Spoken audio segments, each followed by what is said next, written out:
I'm Ariana Grande. Hi, I'm Cynthia Erivo. And you're listening to the Broadway Podcast Network. Visit bpn.fm to discover more.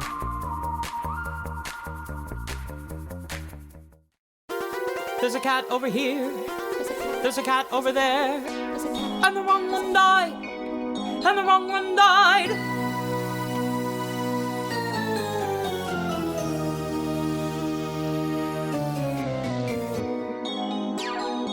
Welcome to The Wrong Cat Died, the podcast breakdown of catastrophe. I'm your host, Mike Abrams, and today we have another amazing guest. She has been Victoria in many productions of Cats, including the 2014 UK tour, the West End Revival, and is currently in the Vienna Revival. So welcome, Hannah Kenna Thomas, and thank you for joining me.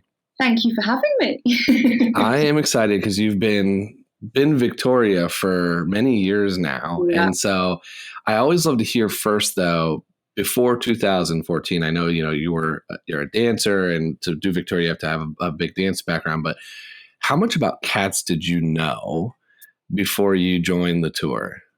So I knew quite a lot about Cats. Okay. So I was a very big Cats fan when I was younger. It was actually the first musical I'd ever seen on, because it was like a VHS back in the day. And I remember watching it and just being completely in awe of it, like completely obsessed. I just had never seen anything like it before. And the reason I, watched it was because when I was younger, we used to go on holiday to this like little place in Wales where I'm from. And they used to have this like karaoke competition. And I remember thinking, I want a really unusual song that no one knows. And my mum was like, you should do Memory from Cats. I was like, it's Cats, So that's how I watched the video. And I remember watching it and being like, oh my God, Mum, I don't want to be that one. Obviously it was Grizabella, but for a little girl, you don't want to be that one. I was like, I want to be the white one. So I literally, like, as a young girl, grew up, I made my mum buy me a white cat suit when I was younger, before I even started dancing, and I used to pretend I was in it in my living room. Wow. Did you ever do karaoke did you ever do Memory in karaoke? I did. Of course I didn't win because I'm not a Grizabella. But I remember I finished Memory, and at the end of it, I go down into the splits to finish it off, which of course is completely like ridiculous, but I thought it was amazing back then. That is awesome. So you're obsessed. You have the cat suit growing up. And then you know what? I kind of forgot about it for a few years because obviously life goes on, and I kind of like geared off into the ballet world, completely forgot about it. So. And then how did you end up back? Did you see the audition and you're just like, it's time? Or did you get a call? Like, how did you end up on tour that first time? Another crazy story. So I left ballet school 2013. And before I left, I knew I didn't want to continue. I was like, you know what? The ballet route, it's not for me. It's not what I want for my life. I don't fit in, So I was kind of like at a loose end, and I ended up getting a job in Spain at this like showgirl palace, which was really cool. It really got me out of my shell from the ballet world, as say, and got my confidence back because I lost a lot of confidence with performing and stuff being at school. Anyway, I was there for about 5 months. I had a bit of a rough time and I had to leave for, a few reasons. And so I left my contract early. And I thought, right, I want to try musical theatre. So obviously, in the ballet world, you don't need agents. You just go to open calls and you audition. But for musical theatre in the UK, I'm sure it's the same as America. You need, I'm not sure actually. You need an agent. You're talking to the wrong person to answer these questions, anyways. But you need an agent to audition. So I was just, at home sending off all my stuff to these agents. Didn't really have a clue. Had a really crappy home movie that I made in my old dance school with my mum filming, very comical. And anyway, my mom ends up bumping into a friend of hers who we knew from my old dance school because her son's in the musical theatre world. And she said, Matt's agent's casting cats. And Matt's going to go for it. And then my mum obviously comes home and she says, oh, send your stuff off to this agent because he's casting cats. Mm-hmm. And I was like, oh, Mum, just leave it. You know, when your mum tries to get involved. Yeah. I was like, just leave it. Like, it's fine. And in the end, she kept pestering me. I was like, okay, I'll just send it off to this agent just to shut you up. And I remember he emailed me back a few days later and he was like, hi, Hannah, I've seen your stuff. We're actually looking for a white cat at the minute.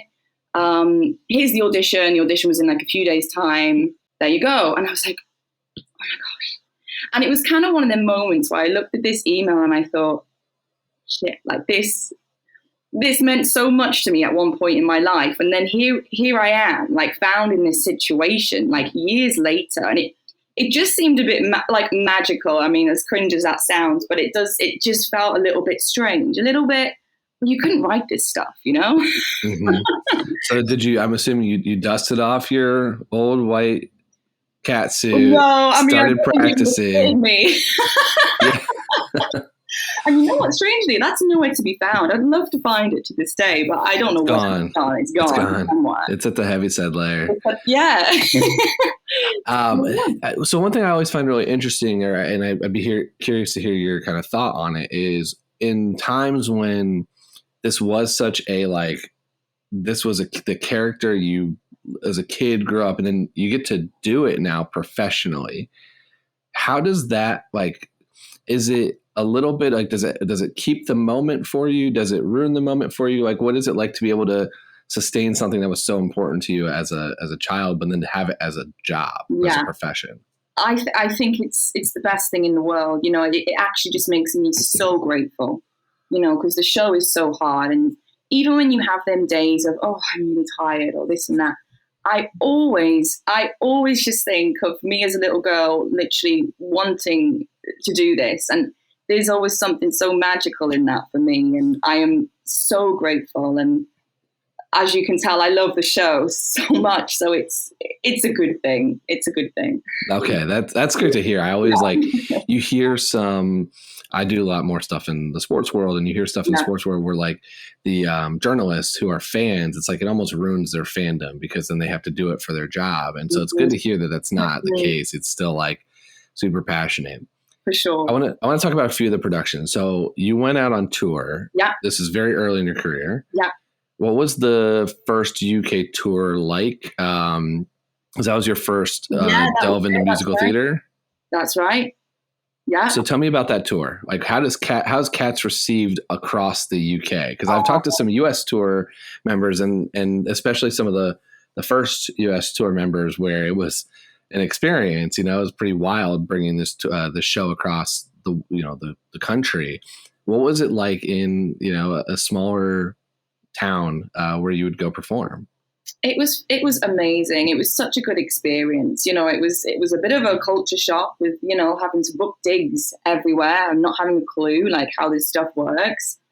But it was amazing. And you know what? The UK audience, they love Cats. Cats is just one of them shows. I'm not sure about the US. It's probably the same, but it's, I think people either love it or they hate it. So, of course, the people who come to watch it, they love it. So the audiences are always amazing. And it was just amazing to be on stage every night and see that and feel the appreciation. And it was wild. Yeah, it was an incredible start to my career.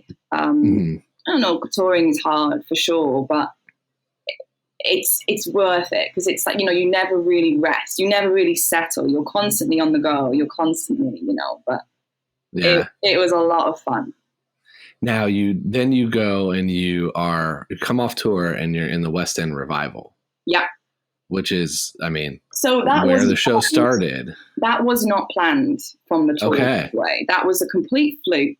The tour was meant to finish a year after maybe.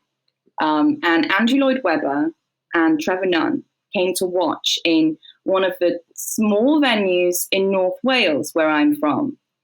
And we didn't know about this. We got in to put our makeup on, you do your time before the show. And the company manager says, "Oh, we've got a VIP guest in tonight." And we were like, "Who?" Expecting a celebrity, or I don't know, Mm-hmm. Andrew Lloyd Webber. And we were like, shit. It was, the pressure goes up then, of course. And from then, they saw the show. And obviously, maybe there was a gap in the West End or something. They wanted to fill the Palladium at a certain point. We didn't know any of this.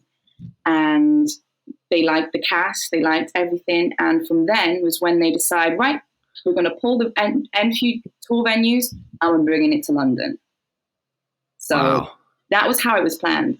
However, we weren't, when it was told to us a week later, what was said was, they're bringing it to London based on this tour, meaning you don't know if you're going to go to London. So they're going to bring the quote unquote tour to London. People maybe, actors maybe, actresses maybe. Yeah. So tell me about, what is it like when you're finishing putting your makeup on and you have that moment where they say, "Hey, the creators of this show are sitting in the audience in this tiny theater. You can probably see them." Yeah. What goes through your mind with that? Oh, it's crazy, actually. I mean, it's different for everyone, but for me, you can perform to thousands of people and not care and do your own thing and be in your own world. But as soon as you know someone, even a friend in the audience, it gives me anxiety somehow. And especially with like important people, but you kind of have to just like, let it be there and just get on with it how you usually do the show. Which never is. It's never as good. The show is always a little bit more weirder because you're putting too much pressure on yourself, really. But yeah, it's a little bit of anxiety for me. So which was harder, when Andrew Lloyd Webber was there, or when like your mom or your family? Oh, my mom there? And my friend, 100%. Oh, that was more? Okay. Yeah. Now, for the cast, because I don't think you do Green Eyes, right? You're not. I do Green Eyes. I do. Were you happen to be Green Eyes right by Andrew? Like, I can imagine somebody might jump in front of him and did somebody get that opportunity, or did everyone just steer clear? It wasn't me though this time, but I am sure he was sat pretty near to the front, so it's very. Can you imagine if you're roaming around and you're coming from the front to the back or back to the front, and all of a sudden you turn and you start to scare somebody and it's Andrew Lloyd Webber? Can you imagine? Yeah, it wouldn't be fun, would it? What would your reaction been if it was you? I would probably be shocked if I didn't know he was there. I would be very shocked. But since you were told he was there, was everyone like kind of looking around, being like, "Don't jump out at him"? Like, how cognizant of it? Yeah, of course, people are aware. People, are vigilant towards it. Everyone's on high alert. He's in the audience, so. That's awesome. Now, so you do get picked to go to the West End Revival, and now you get to do the show where it started. What was that production like? Oh, it was incredible. It was such a magical / crazy time because, we were the first West End Revival since it left London when it was originally there. And we knew what a big deal it was. And we were so excited. There was some big changes to the show, I'm sure you know of, with the Tugger and the Gumby they changed. And we had Nicole Scherzinger as leading lady. So it was all very exciting. This was the street tugger, right? Yeah. The rapping tugger. The rapping tugger, indeed. The infamous rapping tugger. Yeah. Very controversial. Yes, very. So, when we were in the rehearsal process, we had no idea, what was going to happen. We were just going along with it, seeing it unfold.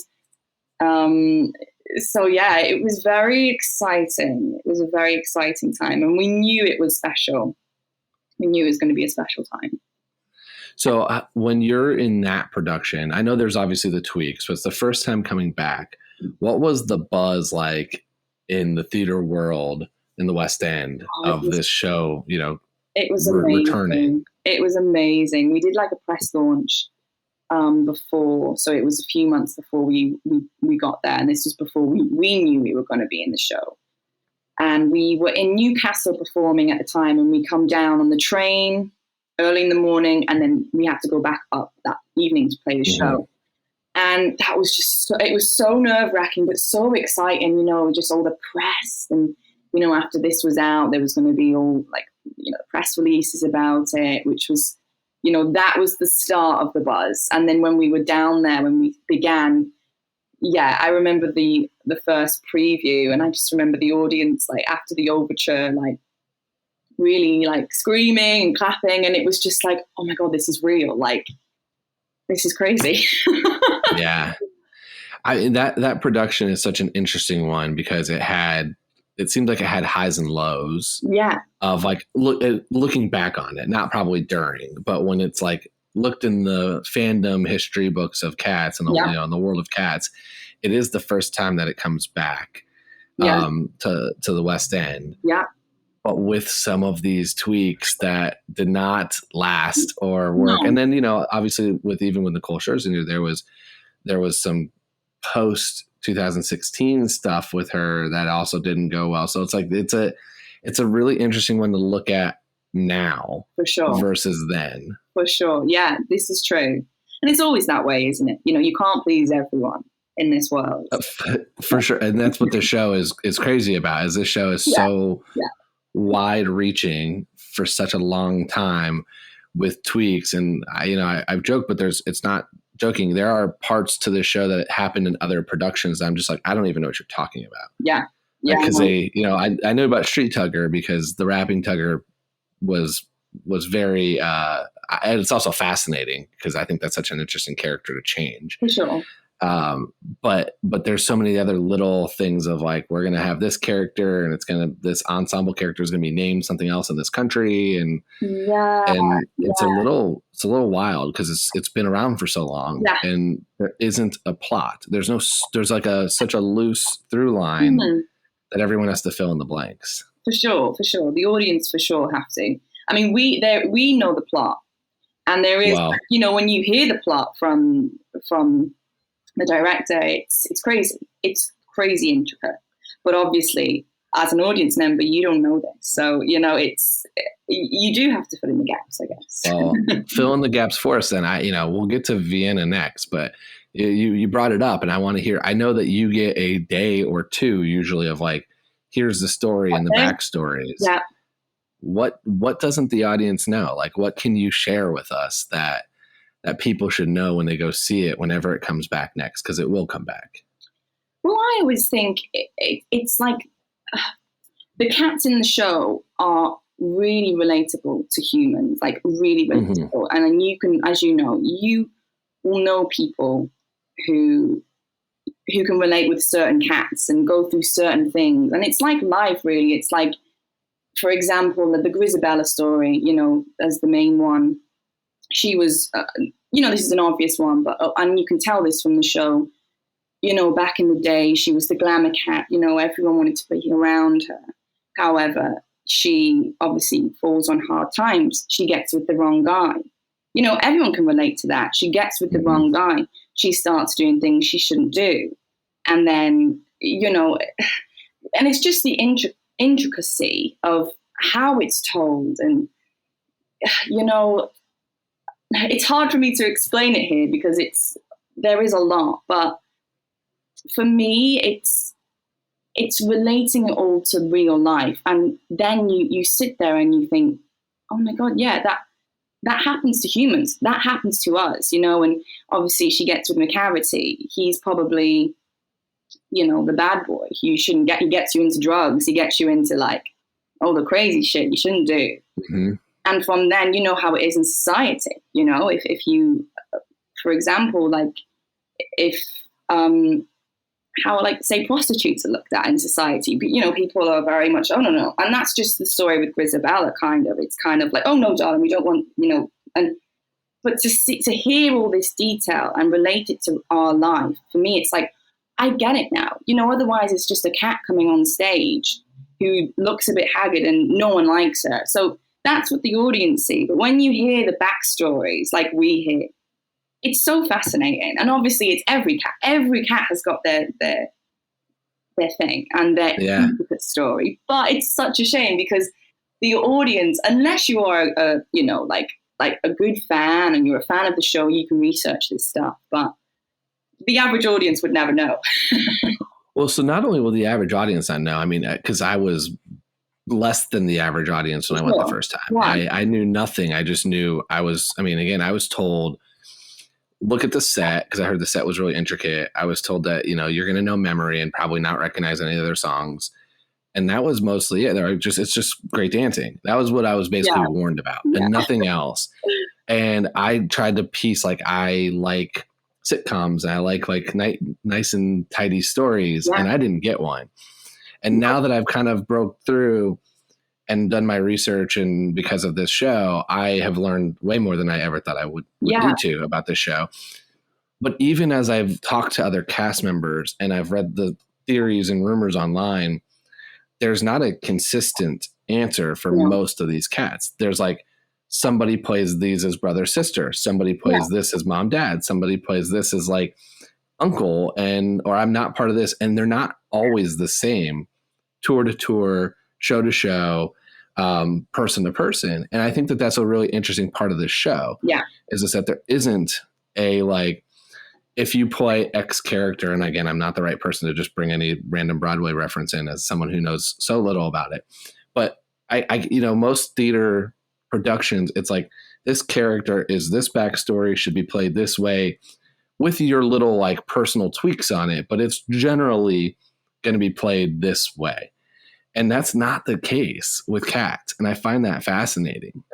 That is, I think, why the show does so well, because the director of it, she's very good at, telling you the story, telling you little bits. For example, Mungo Jerry and Rumple Teaser, some people can play them as brother, sister, other can play them as a love interest. But, she'll give you a few tips, a few pieces of advice. For example, Rumple Teaser, she adores Mungo Jerry, in whatever way you take that. Mm-hmm. And I think this is how the show stays so alive, because people can do their take on it. They can relate to it in their way. And that way it's more real, For sure. And there's so many characters that are relatable. Like you said, you'll relate to somebody's story. Yeah, for sure. And I think that I didn't pick up, like, you have to watch it many times, whether it's the VHS or go, to figure out like which character you relate most to, or just what even their stories are. Because some of them are obvious or more obvious, and some of them are not, and it's like, I like the twins. I didn't know anything about the twins until probably a couple months ago. Yeah. Where I was just like, I didn't realize they exist. I didn't realize they had this crazy backstories and all those things. And I think, like, you could probably stick me at that show 1,000 times and I would have never picked that up well, of course, until I talked to somebody who's played it. Of course. No, this is the thing. It's wild how much backstories there are. So tell me now the Victoria backstory. So Victoria, she's a young cat. So I always think she's not the youngest. So she's not like Jemima, who is like the baby. Mm-hmm. She's a little bit older. So she's like 13, 14. She's like coming into herself. And obviously, the White Cat solo, it's her discovering herself and sensualities for the first time. And I think her journey in the show is discovery. And obviously, because she, at the end, is the one who goes over to Grizabella, I think she's just gone back to basics at that point, and it's just pure, it's innocence, and it's, there's no bias, there's no influence from society. It's just very pure. But also I see a journey in the character, from discovering herself and finding new experiences throughout the show. And yeah. And it's interesting because it is as I've read more, that is the, excuse me, that's the backstory that you hear. And then you watch the first coming of age dance, and it does not look super innocent. No, it is. This is the thing. Yeah. One of her 3 words is innocent, but I always find it somehow hard to play that, because there has to be some sensuality in it, but maybe there's innocence in that. There's innocence in discovering your body and how it works, maybe. I don't know. Completely. The first time I watched it, though, I'm like, these two dancers are, and this is before I was told that the ball's an orgy. Yeah. So I was like, these two dancers, I was like, this is very sexual and sensual. And it's like, again, not knowing anything about what I'm watching, I'm like, what's going on here? What's this cat story? Because it doesn't, it just seemed a little different compared to and that's, again, part of the brilliance of the show. Yeah. So you said innocence. What are the other two of the three words? Romantic, which could, you can use that in her with McCavity, not McCavity, Admetus. McCavity, White Cat and McCavity, no. So yeah, romantic and unself-conscious. Unself-conscious, okay. She doesn't care. Not that she doesn't care, but she's not aware of, judgment from people and how she's completely free in her body. And, and I think that's where her and Admetus, the little bit in the ball, happens, because she's just so unaware of people around her, and it's just pure, and that's how I see it anyway. Mm-hmm. So I have two other rumor mill questions for you that I'm curious if you played it this way, thought about it this way, was told this. So one is that you're either deaf or mute as Victoria. Was that ever told to you? No. No. Okay. The thing is, white cats usually are, aren't they? Normally the actual animal, isn't that a genetic thing? I don't know. For as much as I know about Cats the Musical, I know very little about Cats the Animal. I'm the same, but I feel like I've heard that white cats have a genetic mutation that they are deaf or something. I could be completely wrong. I don't know what I'm saying here, but no. That is a great. I like that angle though better, because I just assumed it's because your character doesn't sing. Well, and maybe. just dances in the show, and so they're like, oh yeah, so that's it. It's because they can't. The other one is that there's a rumor that Grizz is actually your mother. Oh, I've not heard this one before. I mean, and it's because I think you're the first one to reach out to her. Yeah. In her song. I mean, I've never even thought of that, actually. But you know what? I'm not going to say it's not a thing. I think people can interpret the show however they want to, because I feel like it could be possible. It could be possible, So that is not what was told in your backstory, but again, one of those of just that's not so what were you told about your relationship with Grizabella then? Well, it's probably the first time that Victoria ever sees Grizabella is at this night when she comes, and I think obviously there's curiosity, and you just don't understand. She doesn't understand why all the other cats are shunning her away and pushing her away, and I just think it's just pure innocence, and obviously wow, what's going on, and what's wrong with everyone? Why is everyone acting this way? I think it's a first meeting and just a complete just don't understand what's going on, why everyone's acting this way. So it's not an abandoned child. It's a you're meeting an old time celebrity for the first time that you didn't know about. Yeah, that's how I play it. I mean, but you know what? It's very interesting to look at it that way. I've actually never thought of it, but so now you're about to go back on tour in Vienna, or not on tour. You're the Vienna Revival. You're going to be there. Are you going to bring this into? Are you going to now think, "Hey, Mom, I will. Welcome back." You know what? That's the beauty of this show. You can play however you want. You do so many shows. It's good to think of different angles as you play. So yeah, thanks for that. I'll give it a little go. I'm proud. It's been my goal to influence the show by just bringing up all these rumors, and so I now have my first chance. When you go back in September, I want you to let me know after you play the show where you're like, I played it as Mom. I will. And let me know if it worked or didn't work for you. I will, for sure. And we'll tell the world. So let's talk a little bit about Vienna. So you are now in the Vienna Revival. Yeah. As Victoria. And you had a quick break, but I think you're coming back here in September of 2021. I'm going to date this because these will probably live well past us. And since you don't have as much singing, I've been fascinated about learning the show in another language, and because it's in German, right? Yeah, and that's right.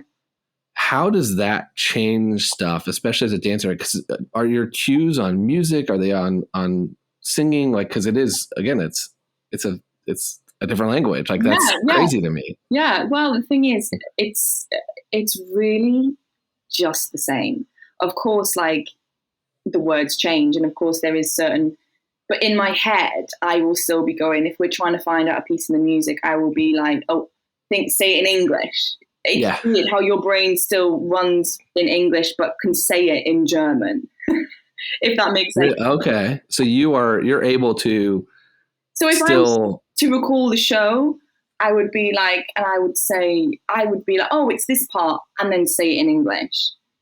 And then obviously people who haven't done it in English will be like, oh, but they will still know it as well. I don't know. I don't know how it is. And the German, obviously, it wasn't as hard as I thought, because when you say it to music, it helps.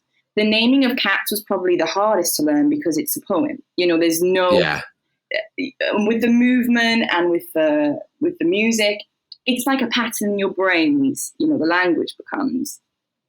It's crazy how it's not a thing. Sometimes I forget that it's in German. I'll be doing the show and I forget that I'm speaking German, you know?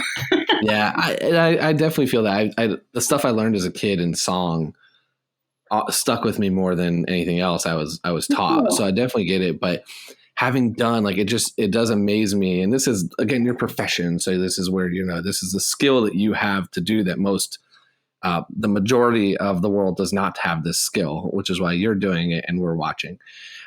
But to go from years of doing it in English to then an entirely different language, even though it's the same, it feels like it's almost harder, but I guess it's not because it's in music. Yeah, no, I thought this at the beginning too, but it's crazy how your brain, it just doesn't, you don't even think about it. But I obviously learning it, even learning it wasn't as hard as I thought.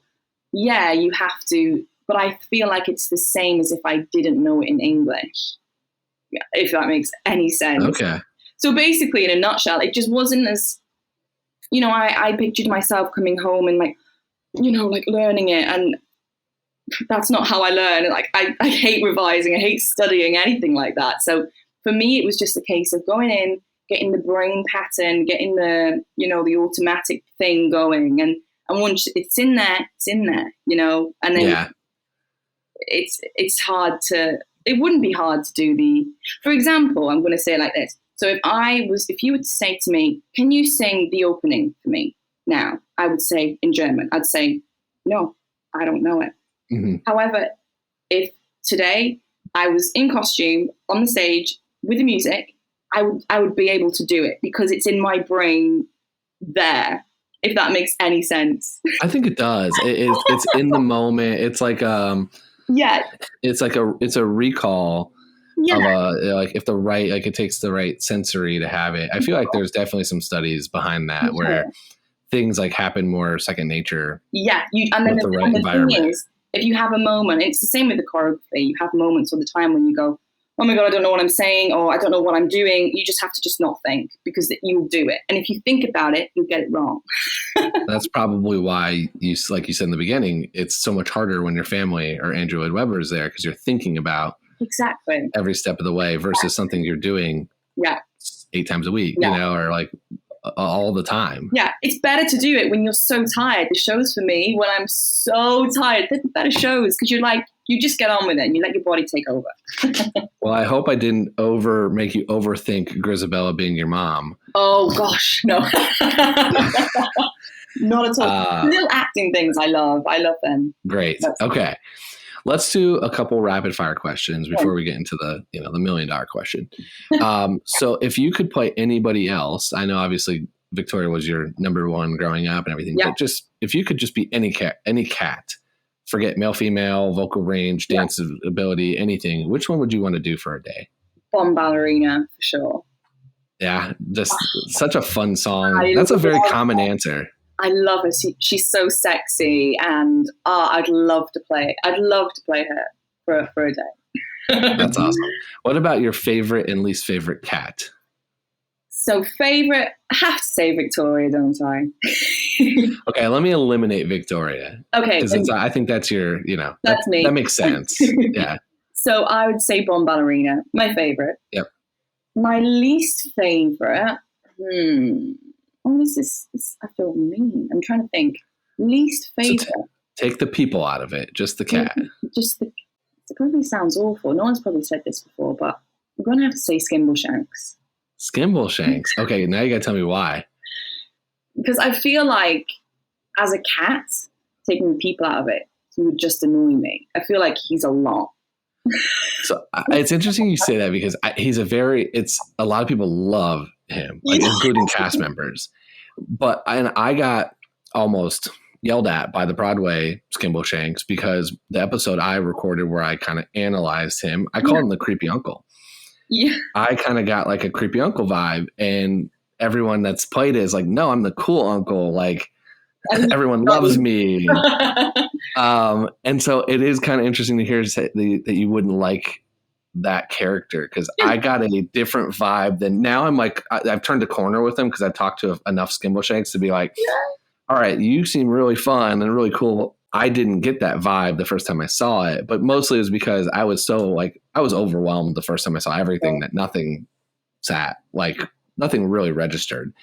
And so as I rewatched things, that's where I was like, oh, it looks like he's taking his pants off. It looks like he's like, there's some things in there. I'm like, this just seems a little unique. And then I also got blinded by the light from the train, and I was like really mad when I saw it. Yeah, it like hit me. Yeah. Like, they pointed to the crowd, well, it hit me. Yeah. And I'm still mad at them for that. So yeah, I get it. So what about favorite song? It's probably I really like Moonlight Pun. Okay. The one that Jemima sings and then we sing it in the second act. I think that's really special. I like that one. Okay. I thought you were going to say McCavity with all the Bomb Ballerina stuff. Yeah, no, that one's cool. But I feel like the Moonlight's got a special. Yeah. Now, here's my different question. I always try to I like one kind of unique one. And I don't know if I read a fun fact about you that you danced in the 2012 Olympic closing ceremonies. That is right. And so my question to you is if Victoria was an Olympian, what would she be? What sport would she be playing? She would definitely be a rhythmic gymnast. That is, I have that. I'm looking at my notes. That is exactly what I wrote down as well.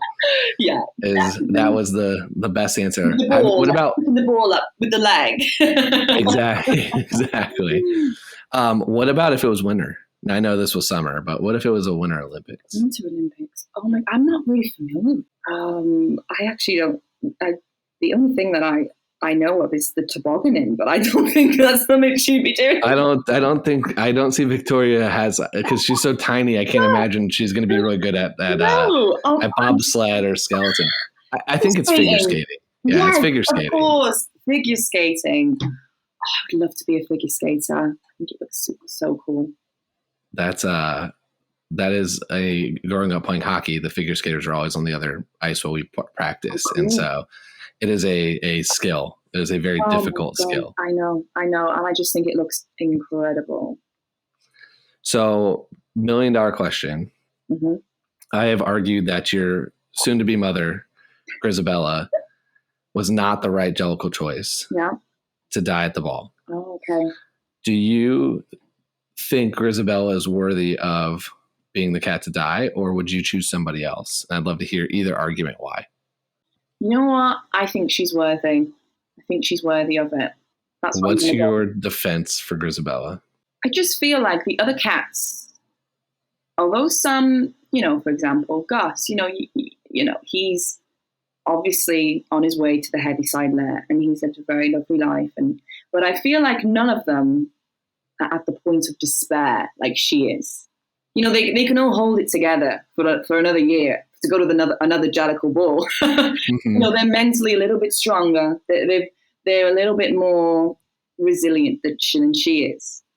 And I feel at this point in the poor woman's life, she needs to catch a break.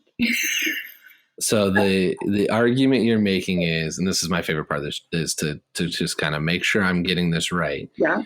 The argument you're making is that everyone else can live to next year's ball. So we're going to reward the one that is not going to make it. And I feel like she's in a lot more pain than everyone else. Okay. That's how I feel. So I'm like, we need to put her out of this misery. So you're going to reward her poor life decisions.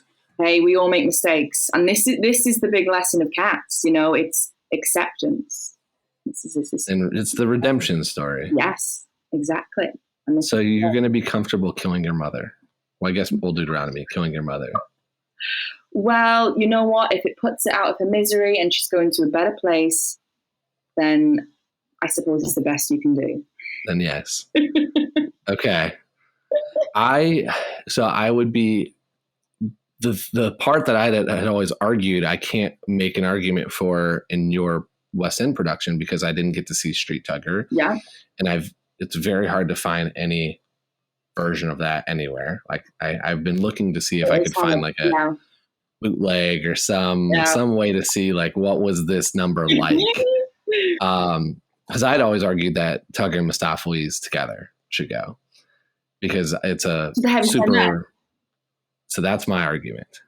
So repeat that. I think you cut out. Tugger and Mistopheles should go together to the Heaviside lair. Yes, they should be picked together. I watched this as a singing competition of what was the most entertaining. I watched Leona Lewis, and I thought X Factor, and I thought they usually pair groups together from individuals. So I'm going to take the two that I found the most impressive and entertaining, and that was the two of them. But I'm not sure, from what I've read about Street Tugger, I'm not sure I would have gotten that same thing. So I wonder if I would have been more Team Gus or Grizabella, and this whole thing wouldn't exist if I saw your West End production first. I think you still would have gone for it. You know, with their number in the second act, it was the same. You know, they had the same little duo going. But I know what you mean. You can't really judge because you never saw it. But I get that. I've never looked at it like that. But I don't think anybody's looked at it like that, and I think that's why I'm here is to try to slowly get people to look at this show from a lot of different angles that they probably have never explored it from. I've definitely heard the X Factor thing before, definitely, you know, all competing, you know, showing off their number. Yeah. And I think that fits. I don't think that was the intention. Yeah. But I think that there is I've heard some explanations of like, yes, you're all giving your case for why you should go. Yeah. And so that is a singing competition. Pick anyone you want. Mm. And there's a reward at the end, which also fits. Yeah. But it's a very loose tie through. But that's the part of the show is this whole thing is a loose tie through. There's no there is no real interpretation, isn't it? Start to finish. Yeah. So how can we stay in touch with you on social media and in general? So that way when if anybody's in Vienna, they can go see you too. So my Instagram handle is just Hannah Kenna, HANNAHKENNA, really easy. And you can just hit me up, you know, ask me some questions if you're in Vienna or, you know, I'm here. You want to see it in German and now get to see, I'm ready. I want to hear how when you play it as Grizabella's your mom, how that goes for you. I will let you know. I'm ready.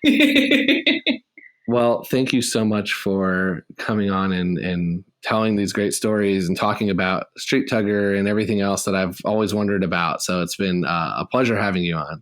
Pleasure. Thank you so much. Thank you for having me. It's been a pleasure for me. I've really enjoyed it.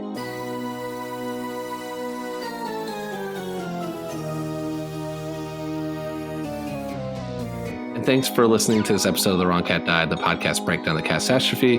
To follow along, you can subscribe on Apple Podcasts, Spotify, Stitcher, or anywhere else you listen to podcasts. Follow us on Twitter and Instagram at The Wrong Cat Died, and check out our website, thewrongcatdied.com.